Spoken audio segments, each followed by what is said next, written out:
Salutations à toutes et à tous, Bande Konabiso, Balandia Chinois Info, vous êtes là partout dans le monde entier. Bokolanda Biso, na Ikandolike. Bienvenue dans l'émission Nabino, Masolo, na peuple congolais. Vele batuna ranga peuple ni ngalobi peuple congolais. Na utikolo ba peuple congolais. Pour vous comprendre. Et chers dames et messieurs, très heureux de vous avoir encore aujourd'hui, le 20 avril, on n'avait pas mbatté, j'ai un tas des infos autour de Solo Nabino. Mais le lieu ezali mukolo Jésus-Christ de Nazareth. Tout le baki aseko puisque pas que le lieu suki. Tout le babongo. Et belé balé ba communion na bakati église catholique. Bolé ba communion. Ambongo ebisi binonini. Cholo ebisi binonini, mute ba ebisi binonini. Il y a un abbé qui a été enlevé. Et pas ba M23. Son nom c'est Albert Ndungu. Suite et fin. Est-ce que bapesi communiquer na kati ensemble, bapesi communiquer na ba paroisse? Donc qui que non église catholique ko en contact na ba nanga na banani que non ba koki ko libérer ata abe batu mususu bakangaki na bango abe batikala. Mais suite et fin il est levé. Chers dames et messieurs, et vos apaisements les lots n'aient pas mbatté, n'aient na ba makambo belé. Et je souhaiterais commencer puisque les lots à dimanche na ko fanda pe na ngapé. Ako fanda pe na ngape na pe mix naza mutu natala pe atabana to sololaka mais ce qui na yeboye il y a makambo il faut toloba puisque ngai rien que la République démocratique du Congo est le président de la République. Vous devez savoir et vous êtes tous sans ignorer que non, nous défendons le pays, nous défendons les Ouazalendo, nous défendons les FRDC. Et nous défendons aussi le garant de la nation, qui est le président de la République, Fachi Betomou Kwantombolo, le sauveur du peuple congolais, qui est le Josué et le Bamama F. Bazaïba. Et je salue aussi en passant le ministre Doudou Famba pour son bravoure. Vous êtes le jeune Oyo, non. Yoki Belé, mais totalement non. Finance vraiment savoir. Botuna ngana tikali komona na dudu tuna botuna ta ezape kutu teke no to ko lukanel non qu'il travaille seulement comme ça. Voilà bateau bazana vision chef de l'état ou bateau biso to ko luka Doudou Famba le Pakebo. Aujourd'hui c'est un dimanche spécial pour vous ceux qui na lobi boye nazana makambo ko na finance oyo penda ba ko témoigner. Ah oui mutokobo ya zate ba soda ba futami correct. Biba bozumbongo entre nous baluba auto s'organiser makambo kende liboso basoda ba futami mais pas dit kuna a bloquer mbongo Doudou Famba dossier na ye exacté na salité que yo bobono il travaille très bien yo pe ministre qui to ozo travaille très bien na yebi to ko pesa mbote lobi puisque bazo boya makambo ya ba o et comme ba mabanga que quand quelqu'un fait quelque chose la vision chef de l'État nous devons aussi donc l'encourager. C'est mon émission, c'est ma chaîne. Oui, oui, c'est ma chaîne. Je dois encourager le ministre.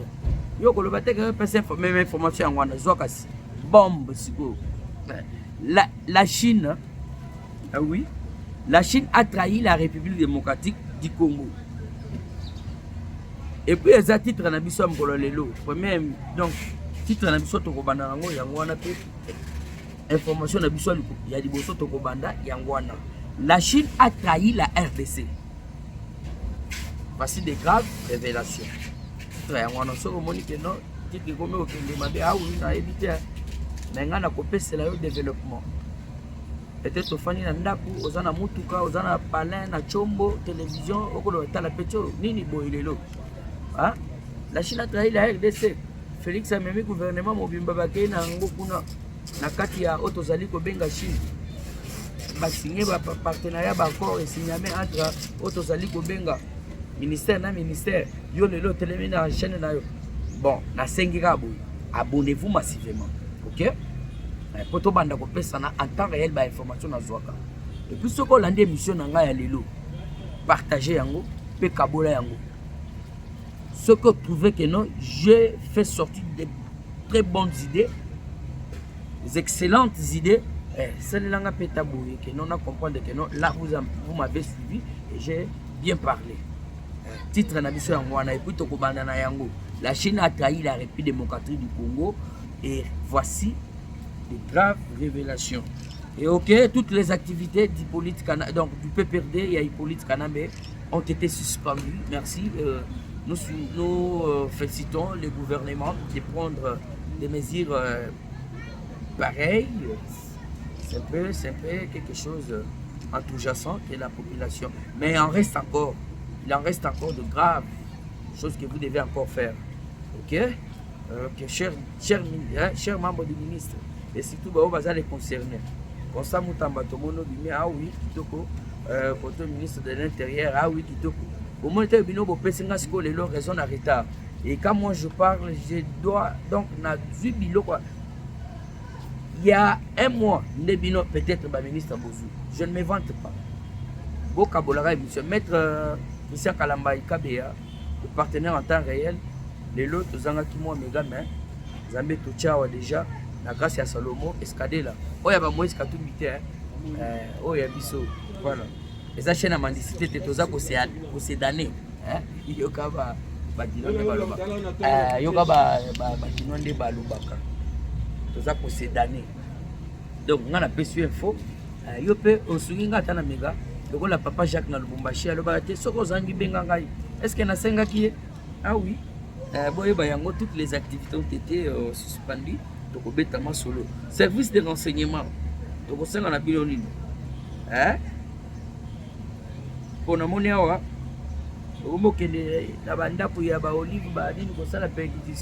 je l'avais déjà dit et bien avant. Je n'ai pas perdu mon temps. Na sali un mois, je totalise déjà. Allez-y, na résidence, il y a famille Kabila. Donc, allez-y. Et le beaucoup qui est en retard, mais aucun média, chaîne nationale, voilà ce qu'on a eu à trouver. Bon, je sais que ce sont des secrets d'État, mais nous, on doit se permettre de vous le dire. Parce que là, on va côté ça qui, c'est Nani chaîne nationale. Donc, nationale, Wana va y ah oui, car ils sont des trucs. Là, le bac beau vérifier, conteneur, tout les autres. Dans le bac en côté, moi ici, allez-y vérifier mes vidéos. Ah oui, moi, voilà, il y aura encore un message d'adresse ici aujourd'hui. Non, l'émission d'Abisso Lelo, parce que je vous dis, c'est une émission très spéciale. Et donc, dans dédié à moi, la donna Kachala, la Kassa Orientale, pour attendre que vous n'ayez déjà pour Balandangaï. Et je la dédie encore. Donc, la papa Langaï, Jean Mamadou Polondo, maman Thérèse, donc, vous êtes tellement bénis. Donc, tout ça, non. Donc, si vous avez des personnes vraiment qui vous considèrent, des personnes, donc, au Bazako, reconnaître quand même tout ce que vous êtes en train de faire. Et chaque jour, je fais une émission, je vous le dis, je ne peux pas prendre mon Dieu en témoin. Il y a un maître qui s'appelle Maître Christian Kalamba Ikabea, que je viens de citer tout à l'heure. Lui me bénit chaque jour.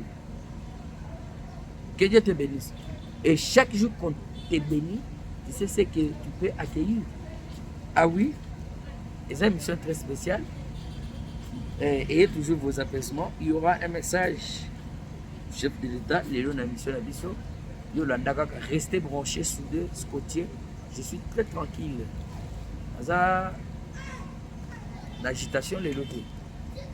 Alors vous devez aussi pour s'abonner à la chaîne, ce que s'abonner dans le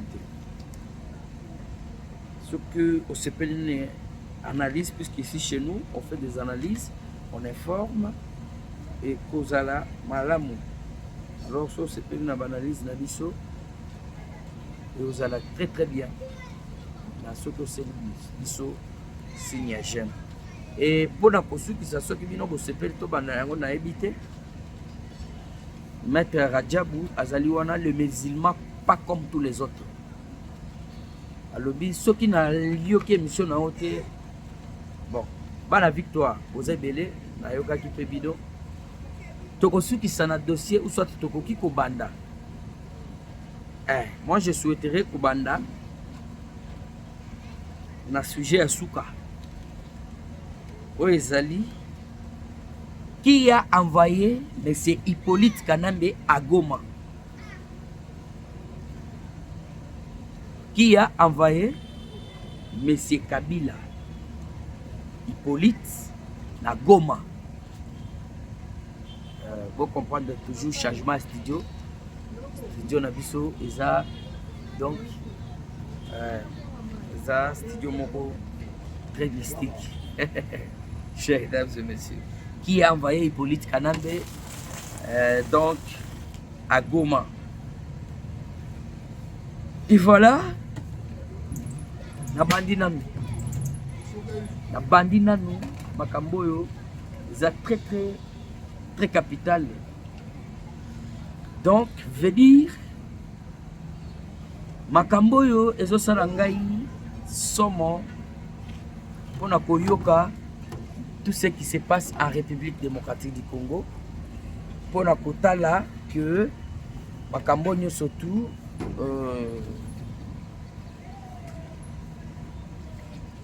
il faut se prendre tout d'abord en charge. La Ligue qui n'a pas dit ce tableau très bien pour Nazala très à l'aise. Dossier c'est quoi? N'a pas discours. Il y a des Américains, aux États-Unis, oh boy, ah oui. Des places, toko kabwana na bande qu'on a biso ebele. Pour nini peut-être raisonnement, na réflexion nangai et kokende à l'encontre ou soit toko sepere nango.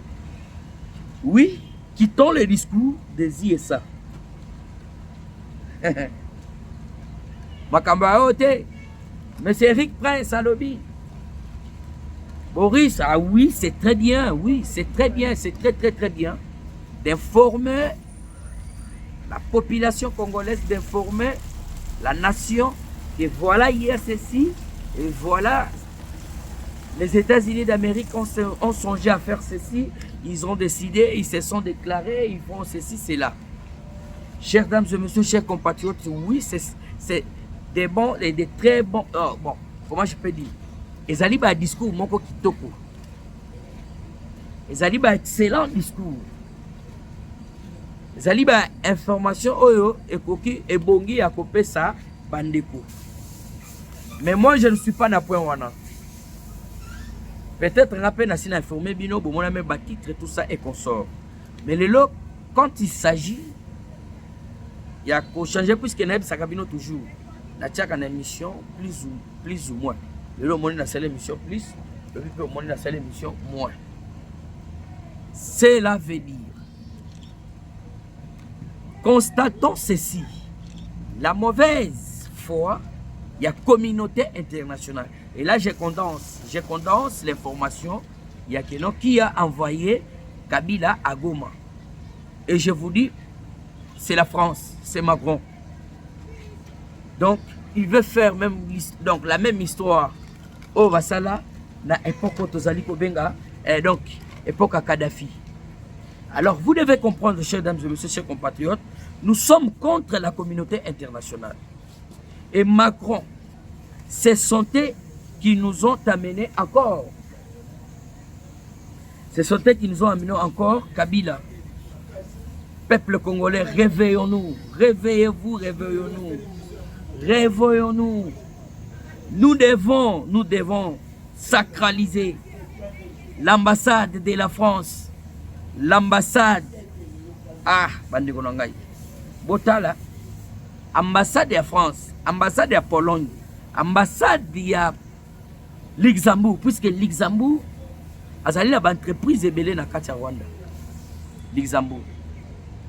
Yende siko France a comme utiliser. Hein? Yo soki balobi ke va sanctionner Congo yo telema. Tombola musapi. Yo kutuko tombola musapi teke kondima yango. C'est Luxembourg. Koyo France yende catalyseur yango no moni France aki a salimanso azungwende ya Conseil de sécurité de l'ONU. C'est pour le moment mutu azoko kamba Conseil de sécurité de l'ONU ezali France. Tokoki ko zeleloko ya malamu lobi na ebisa bino na mission ke oui, on a vu Eric Prince, oui, mais les Américains aussi balingi batala ba Congolais bazandenge nini. Basala lokola neti ba Malien. babengani ba français basala lokola neti na Burkina Faso. Oh, je salue le président Traoré. Babengani ba français. Tout baza kocha potopoto baza ba miyibi baza ba français. Là où ils passent, c'est là où ils ont en train de causer otozali kobenga kimoyibi, division, séparatisme et comment que sais-je encore. Ce sont les Français qui va créer trouble dans Katialimi. Chers dames et messieurs, chers Congolais, réveillons-nous. C'est le temps et c'est le bon moment. Tous les États-Unis, les États-Unis ont déjà totelé le rôle à Malien. Akuta biso totelé le rôle à Niger. Akuta biso totelé le rôle à Otozali Kobenga, Burkinabé. Les Burkinabés ont vite compris la chose. Bengani ba français. Biso tozo zelanini. Le président de la République, vous ne pouvez pas supprimer le numéro de Macron. Est-ce qu'on ne peut pas faire quelque chose? Et ce qui était, moi je vais organiser avec tous les combattants. Je vais rassembler à 200 combattants. Ceux qui te communiquent à l'ambassade de France, soldat ou Yakokanga biso, il est complice. France ba salanine. Bon, c'est biso ba français. Bazo salanine mboka na biso. Ba Burkinabé ba bengani ba français ba ala lanzala. Ba malien ba bengani ba sénégalais également. Que sais-je encore? Ba bengani ba français. Ba la linzala. Ba français ba tongeli biso ata wese na kati mboka. Et ce sont te oyo bazali koyela biso Kabila. Omoni yo koyebisa ngai Kabila ye na Goma. Kabila ye na Goma. Bato batinde oyebi bango, ce sont les français batala ke non congolais. Ozayu mato ozali mutu ya kofongola misu. Habite si nazako trébiché.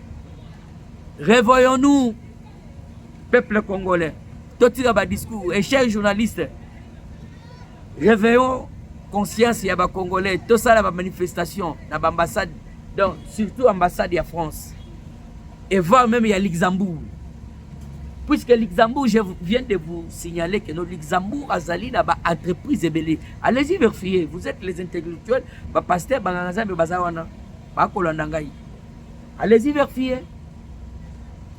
Luxembourg azali na ba otozali ko benga ba société belé na kati ya Rwanda. Yende siko France azako akomi ko utiliser.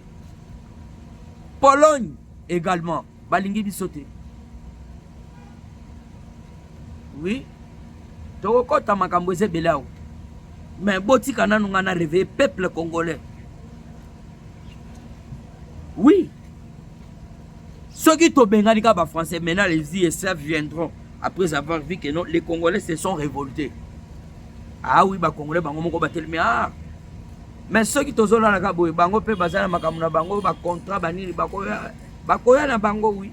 Mais ça tarde, mais nous devons encore se soulever. J'ose croire que ceux qui les lotent, les Congolais. On est d'accord, on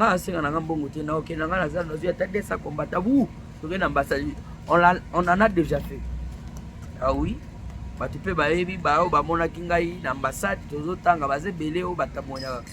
le président de la République, l'un ou l'autre face à les grands dinosaures. Ah oui, ah, petit wana, on a expliqué à Lumumba. Discours, pour na bêta maman na discours, pour ba image fona ke kolukango, pour na bâtir la cabine. Ça nous est pas encore permis. Yos, abonnez-vous. Tinde pe baninga va s'abonner ici il y a des informations. Il y a des analyses. La bêta na discours na Grande-Bretagne, l'ambassade de Grande-Bretagne. Ba monoto vezo bêta na kena donc na stopper bango. Nous devons faire quelques discours. Allez bon ça va responsable babima. To meme la bango memo, oyebi ke na sisi discours muto akini. Na lobi monsieur yaka zom kando ko tisa puisque to bengani bino. C'était le jour au Bomonaki, gouvernement changeamaki. Ba kozebele balinga kité tokota na makambo yake no totelemela ba américain totelemela ba français mais oui ba américain peut-être puisque to moni que notre zoke na bango na ndenga kimia au bango il faut bacha ba entreprise na bango peuple congolais za bosomi ça doit prendre encore du temps mais la France muto azako buma biso azako telemela biso jusqu'à présent puisque si le Rwanda donc azako bimisa batu na été Paul Kagame a bimisa batu na été vous devez comprendre que non azako renforcer bango pour bitumbe zala et nani azana sima c'est la France. Pourquoi babengi Kabila aya? Kabila le bien zozonga na Congo mais Congo ou place ba rebelle bazali et je salue la bravoure il y a un ministre Hein? Ministre de l'Intérieur, ça vous reste encore. Pour que suspendre PPRD, et ça n'est l'autre côté. Il fallait qu'il y ait tout et aujourd'hui, vous me donnerez raison, la bande c'est le chef de l'État qui non. Bâtir surtout il y a PPRD, Bazaba la maman martité. Bazaba tu as koyoke la mawate. Bazaba tu as koyoke la mawate, chers dames et messieurs, chers compatriotes. Et vous devez savoir que la masse est koleka, makamunyo surtout, c'est de laisser aller. Tokokota eloko na kosenga. Kotoza en ligne. N'hésitez pas à laisser commentaire et na émission le dimanche le 20. Donc on est à qui bongo bosenga na biso. Hein?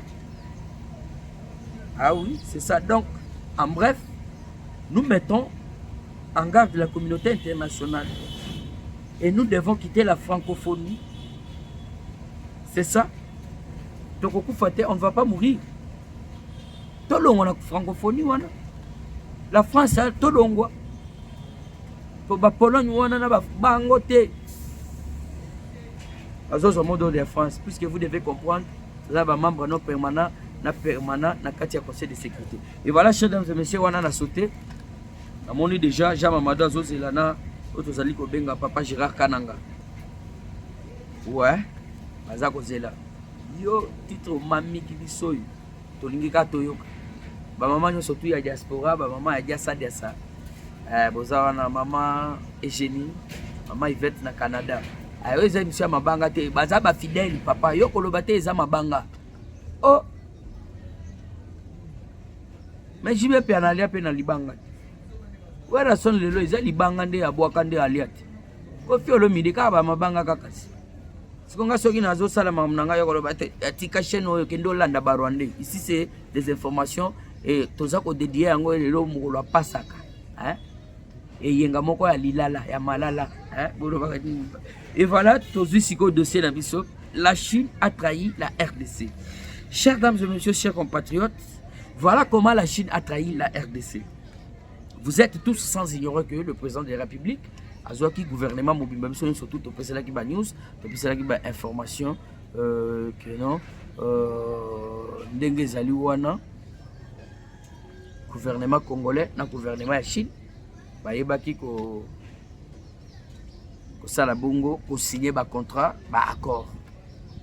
Les accords militaires, les accords dans santé, dans tout ce que vous savez, santé également.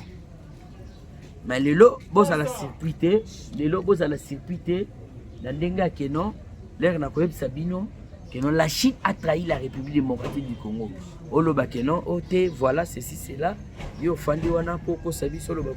Regardez ce qui s'est passé. Pour moi, nous surtout na Est, la République démocratique du Congo. La drone, la Chine, ba drone militaire, la Chine. On appelle ça une information. Ceux qui nous appellent cette information, on a été évité à des journalistes. Il y a investigation ou pas? Ngai na pesa. Na habité. Vous trouvez qu'un formal ou soit vérité. Ce qui formal, tu peux débattre. Ce qui vérité, bolan. Chine était quel biso? Otozali ko senga. Donc otozali ko loba drone militaire. Mais bota la place Chine siko yake ko trahir la République démocratique du Congo. Akei kozua anti-drone. Ah, atekeli yango ba Rwandais. Mais oui. Ba grave révélation boye, il faut bien comprendre. Ba révélation boye, il faut bien comprendre. Mais oui. Dans quoi ça binon de chers dames et messieurs. Ba tekeli biso ba drone. Bango siko ba ke côté ka les anti-drones et pas ba Rwandais. Pour battre que la bango ba minerai ya kimoyibi. Mais oui, c'est pour acheter toujours du minerai. Il y a 100 à moins cher. Yo tekeli batu. Déjà drone. Rwanda pe aye o tekeli anti-drone. Elle est ça mon côté. y a là à comprendre, est-ce que, faisons des analyses. Pourquoi la Chine a côté que la biso ba drone na Rwanda a que la bango ba anti-drone. Donc veut dire là ba linga ba sala ba donc ba drone est fonctionné Rwanda ya zana anti-drone a sali musala a yidi minéré a ye côté que la bango minéraux du sang na prix ya mangondo. Donc na wenze ya bitula. Et le minerai du sang. Minerai à Makila, chers dames et messieurs, vous comprenez que la Chine a trahi biso place wana.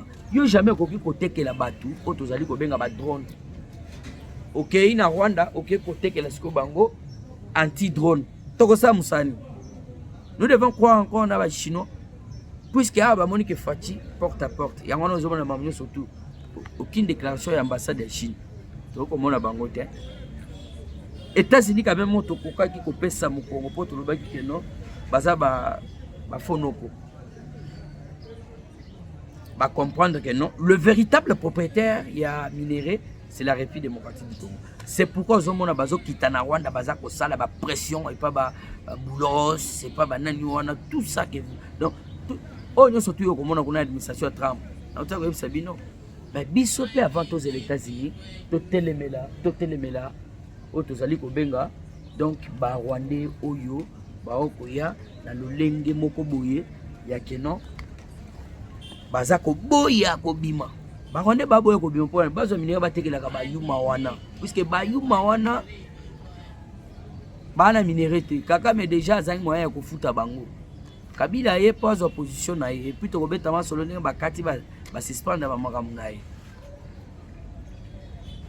bananga baza bayuma nanga binyo bokene na sima ya auto sa ko benga ba Rwanda ya Kagame joue moko sa ko asundola bino puisque indeli ba aide nyo surtout e ko ya soutenir na Rwanda ba Allemagne ba nani ba Canada ba kata ba nini ba comprendre yo mona génocide ndenge legité entreprise nani na ye suspendi moyen fonctionner zati ya no moni abimisi bana batu na baboloko botala bazaba militaire te babimi boloko batu ya kanga pesi bango bateni bana basala aucune information.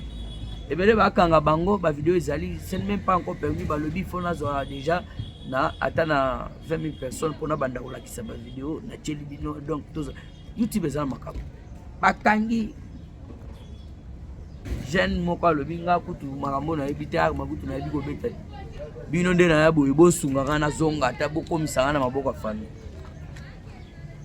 Mais banango komona ba set ba vanti Kabila tout ça c'est la France, Macron boye ba keno ba Mitterrand ba nani ba président nani surtout ba lega ba Sarkozy ba Mitterrand ba Sarkozy ba tunyo surtout wana ozomona wana baza ba la France a été toujours comme ça. Alinga Afrique s'est développée te. Bango ba lingi ko se met toujours du désordre. Na besaka biso toujours bino ba peuple congolais so itotika ambassade de France na Congo ekozalaka passe na biso. Faut ba Sénégalais ba bengani bango. Donc otozali ko benga ba malien ba bengani bango biso to ko zela nini to zela ka États-Unis nde tozo pesa information bo to se réveiller ba Mitterrand wana na France oyebi mambasala ba François Hollande wana nyoso to oyebi makambo basala c'est ça ba Macron ça désordonné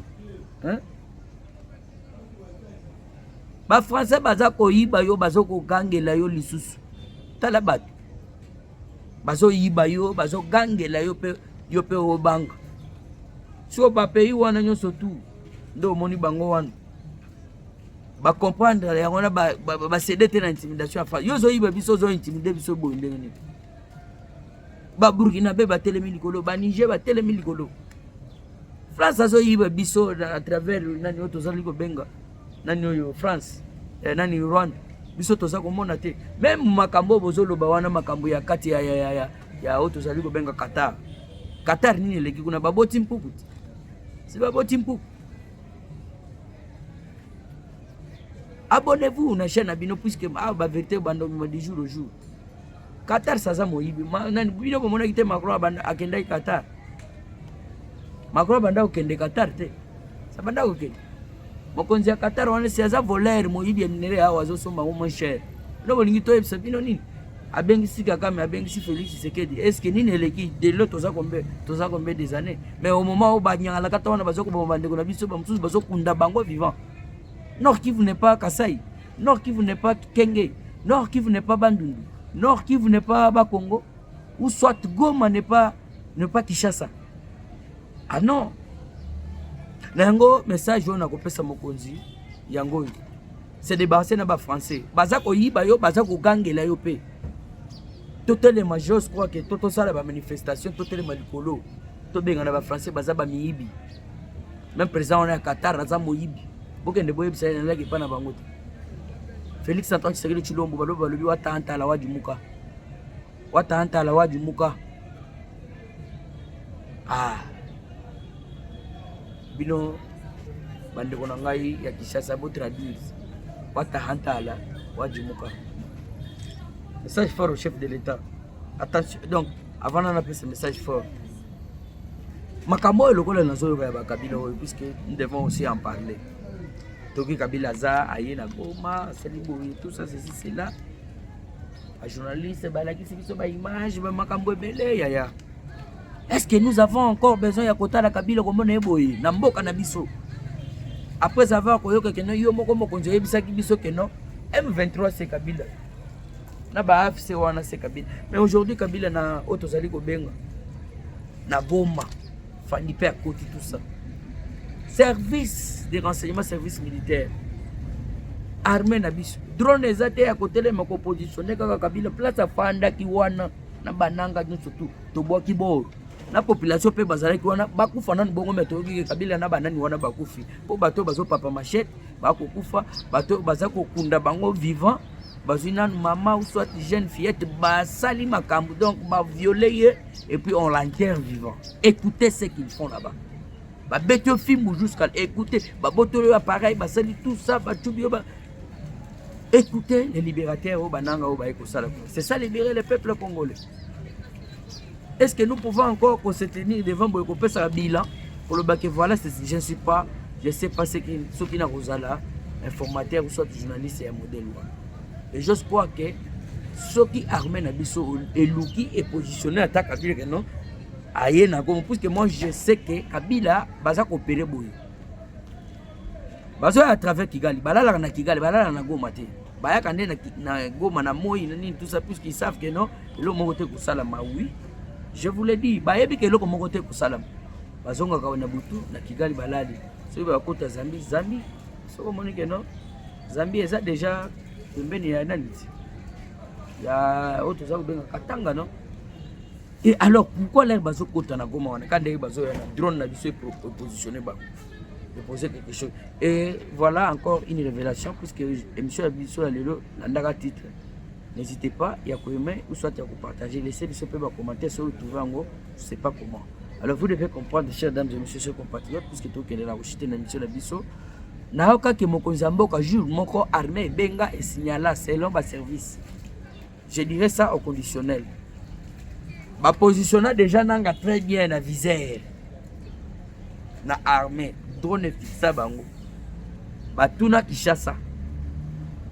C'est notre information batuna mokonzi mboka quel tokoki ko larguer puisque tozui bango na viseur na biso.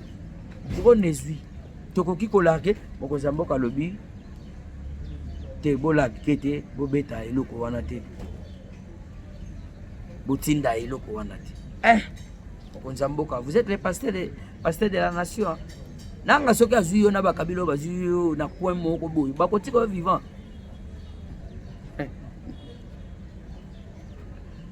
chers dames et messieurs chers compatriotes bato te Katanga donc ça je vous dis des choses terribles oui je vous dis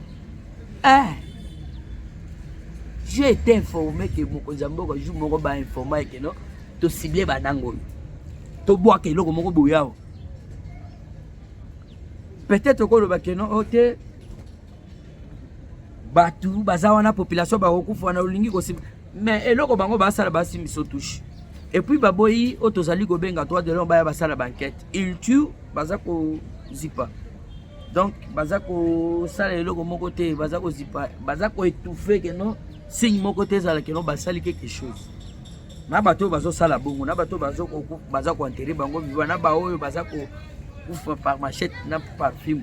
Na ba oyo que non toyoki que nananga pe akufi, na Kabila pe place wana akufi, bisi mona ba makenga wana na kanyuka. Kanyuka wana na mona sali buzo ba fa na kavumu na habiter za semaine passée to semaine. Bakufi pe même la population peut être zinga bakufi. Bakufa ka mbala moko po kimia pesa nini écoute histoire ngo abu. Pia, c'est ça. Et les États-Unis ba moko ba comprendre un peu que non, makamno surtout awa, il faut comprendre que non, to kitana RDC puisque déjà ba konziwana ya bande ko sala RDC à en finir na bango. Et voilà, chers dames et messieurs, chers compatriotes, wana ezalaki idée nanga. Comment ça fait que le chef de l'État zako yebisa bango ki non bobo akate. Et puis l'air tomoni chef de l'État ako le babongo. Na wana tuni pe bilot. Nanga na ba kabilo so ba récupérer chef de l'État na point moko boyo soit place songolo pakala. Ba we ko limbisa yepe. Ah, il cherche l'air. Donc mutu na ye bazo lukande mutu ya Félix. Mais na webisa bango mokonzi mboka ko kinde. Awazana na tana ye. Et aussi là a okinde na ye. Mission sur ici c'est accueilli. Donc aujourd'hui président oyo ko côté mais sous président moko rwandais que non pas question ya ko sakana na mboka na ngai. Pas question ya ko tuer, pas question ya ko voler, pas question ya ko violer ou soit ya ko luka mabele na ngai na mboka na nga.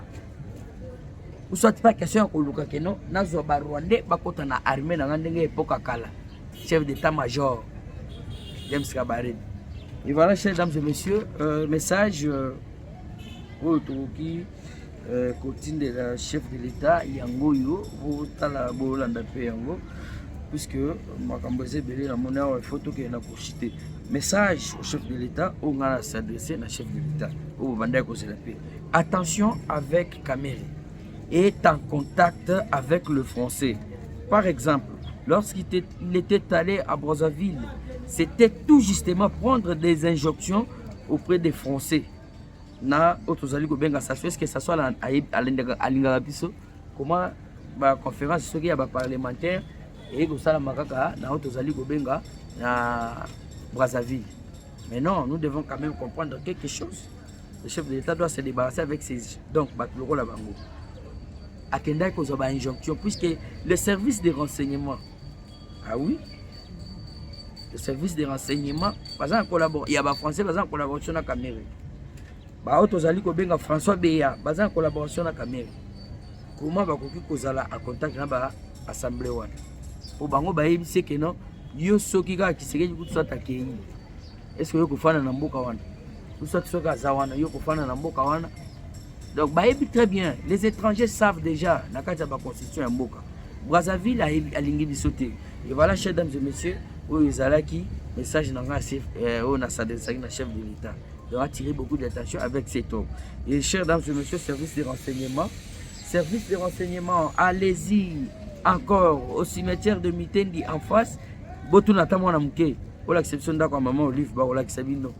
Na bengi kutu maman Olive, quelle erreur. Service de renseignement bolimbisa.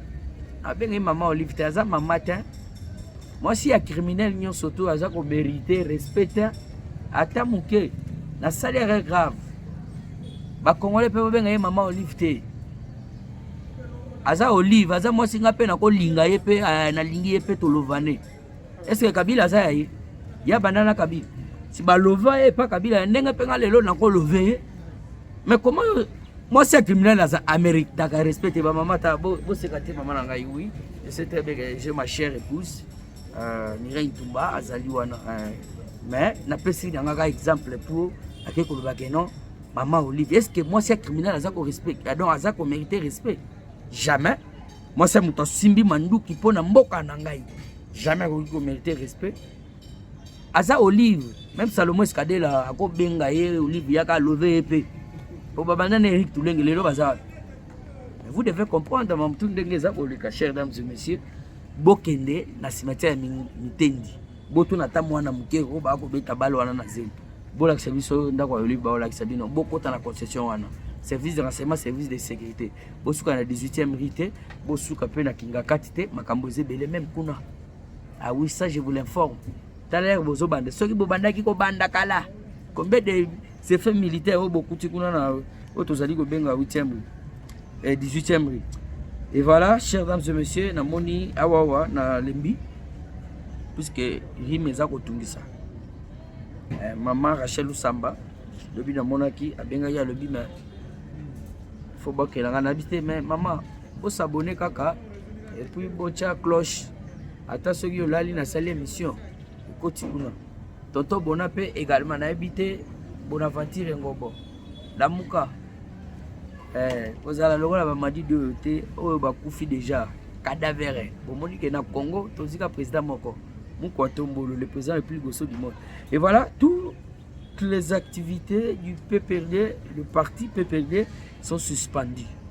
Bravo au gouvernement, ça reste encore de graves choses. Au Kosala, Kabila, Bofuta il sous-souté. Maman surtout à Bandaki Kozoa, Ajanango sous-souté. Donc, Moutamapé à lobby a exigé arrestation. Mais qu'on est zago mati, faut quitter une équipe mobile. Peut-être qu'on a beaucoup comme embouté, mais yo quitte une équipe pour bakoki kokanga l'air royal sous balala. Chers dames et messieurs, chers compatriotes, et voilà, c'est par ici que nous mettons un point final. La mission de Kololelo. Je salue tout le monde. Donc, prenez bien soin de vous, puisque Zamba Likolo, Azaya Bisso, Azanangam Bisso. Toza Kopesa, merci Mingi, na Salomo, Escadé là, Ngana Benga Ega Bongo, Bondima. Dès qu'on a Radiabou, on a toujours fidélité. Bozala toujours, ouais, Radiabou de Barumbu, Mosquée Mobimba Baïbi. Alors vous devez comprendre, ma Kamboza Koleka, la studio Nabiso. Je dis et je vous remercie au prochain numéro. Sans toutefois oublier, Maman France, beaucoup n'est pas Gauthier Billet, expliquer Bino Mamoutou. Billet de Paris, et Papa Mayanga. Ah oui, expliquer Bango Mamounion, surtout Papa Mayanga, tout. Cours des grands, les deux dimanche, Botika, ah bon, Kataka, Naokata, et bon Ibrahim Kabila. Je vous remercie à Tambo Tété. Au prochain numéro, ciao.